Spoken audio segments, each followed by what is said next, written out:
darkness had draped its veil over the narrow streets of the town, rendering them into shadowy corridors of uncertainty.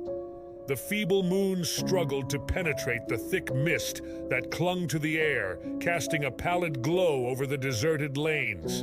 The town's once vibrant lights had dwindled into mere flickers, as if the darkness itself had swallowed their radiance, leaving behind only a haunting silence.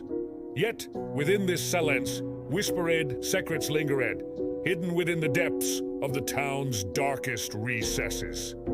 Jake, a young and intrepid soul, ventured forth into the enshrouded night, his steps cautious, his grip firm on the handle of an old lantern that flickered with each movement. His eyes, accustomed to the obscurity, scanned the surroundings vigilantly, attuned to the slightest disturbance in the stillness. Tonight, however, an eerie hush hung in the air, unsettling in its intensity. As Jake traversed the deserted streets, a disquieting sound echoed from the heart of the town, a sound that sent a shiver coursing down his spine and set his heart pounding with trepidation. Approaching a desolate alleyway, Jake stumbled upon the remnants of a car wreck, its twisted metal carcass a grim testament to some unfathomable tragedy. Inside, the lifeless forms of its occupants lay strewn amidst the wreckage, their pallid faces frozen in eternal repose.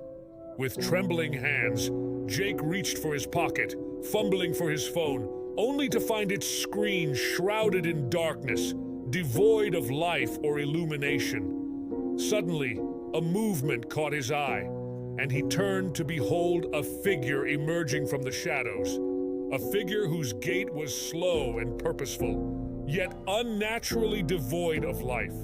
It was a zombie, its pallid visage, its tattered garb, its vacant stare, all bespoke a creature not of this world, but of some hellish nightmare.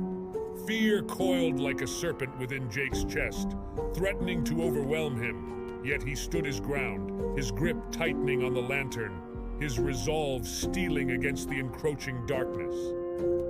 The zombie advanced, its hollow gaze fixed upon Jake with an unrelenting intensity. With each step, it drew nearer, its presence suffusing the air with an aura of dread and foreboding. Jake's mind raced, desperately seeking a means of escape, a glimmer of hope amidst the encroaching gloom. And then, with a surge of courage born from desperation, he raised the lantern high and swung it with all his might, the flames dancing wildly in the night. But the zombie remained unfazed, its relentless advance unimpeded by Jake's feeble efforts. With a sinking heart, Jake realized the futility of his actions, the overwhelming odds stacked against him. And so, with a final glance at the looming figure before him, he turned and fled into the darkness, the sound of his footsteps echoing hollowly against the empty streets. Yet, as Jake ran, he soon became aware of other sounds, other whispers that mingled with the night, a chorus of groans and shuffling footsteps that heralded the approach of others like the one he had encountered. The town was overrun, its once familiar streets now teeming with the undead, their presence a grim reminder of the horrors that lurked within the darkness. With each passing moment, Jake's breath grew shallower, his limbs heavy with exhaustion. Yet still he pressed on, driven by an instinctual need for survival, a flickering ember of hope that refused to be extinguished.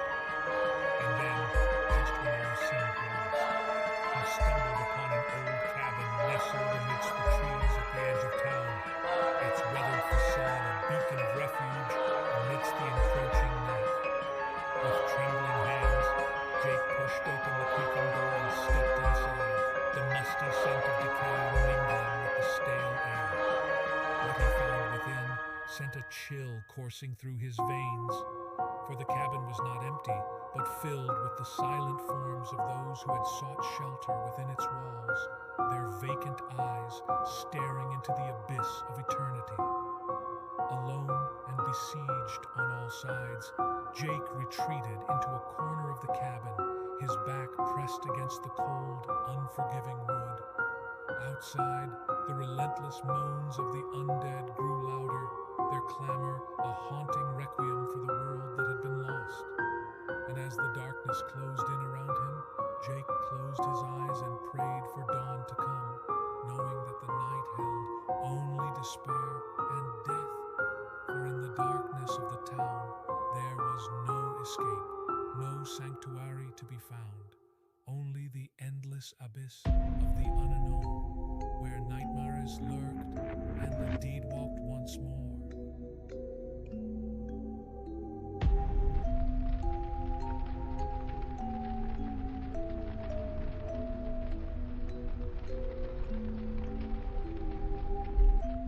For years, the abandoned old monastery stood silent amidst the outskirts of the town, nestled deep within the dark embrace of the forest. With its sinister reputation, the monastery was believed by the locals to be haunted by ghosts and spirits. Yet, Sister Marjorie, possessed of a brave heart and unwavering faith, made the bold decision to reopen the monastery's doors. She sought to show the people that behind the dark legends lay truths waiting to be revealed. One evening, a figure illuminated by the sacred candles of Sister Marjorie approached the stone walls of the monastery, piercing the surrounding darkness with each step. As the monastery's doors creaked open, Sister Marjorie stepped inside. Venturing through the dark corridors, she found only silence and an uneasy stillness. However, Sister's resolve was soon put to the test. In the dead of night, she began to hear strange whispers echoing within the monastery's walls. What had initially been barely audible murmurs grew louder and more distinct with each passing moment. As Sister Marjorie opened her chamber door, she felt the presence of unseen beings in the corridor. A cold shiver ran down her spine, challenging her courage. One night, Sister Marjorie found herself lost amidst the ancient tomes in the monastery's old library. Yet, the tranquility was shattered by a sudden whisper. Raising her head, she beheld a ghost standing among the books. Clad in a long, tattered robe, the ghost fixed its pallid gaze upon Sister Marjorie. Though fear gripped her heart, Sister Marjorie approached the apparition with unwavering determination. "Welcome, Spirit," Sister Marjorie said in a calm voice. "I wish to speak with you." The ghost nodded silently, its pale lips trembling as they parted. "You seek solace within these walls, yet darkness reigns in this place," it whispered. "Without confronting the past of this monastery, you cannot find peace." Though moved by the ghost's words, Sister Marjorie pressed on resolutely. Throughout the night, as she wandered the monastery's corridors, she encountered other spirits. Each one bore haunting tales of sorrow and regret, each one burdened by the darkness of the past. Yet Sister, undeterred, remained determined to uncover the secret of the monastery. In her thorough investigation, she stumbled upon a hidden chamber in the monastery's basement. Within lay a diary concealed by an ancient nun. The diary unveiled the dark secrets buried within the monastery's past. As Sister Marjorie learned the truth, she was overcome with horror.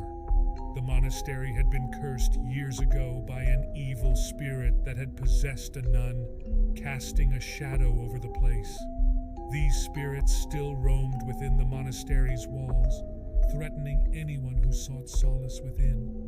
But Sister remained steadfast in her resolve to save the monastery. Gathering her strength and faith, she traversed the corridors once more. Throughout the night she prayed, her prayers acting as a shield against the malevolent forces of darkness. When the first light of dawn illuminated the monastery's walls, Sister Marjorie stepped outside in triumph.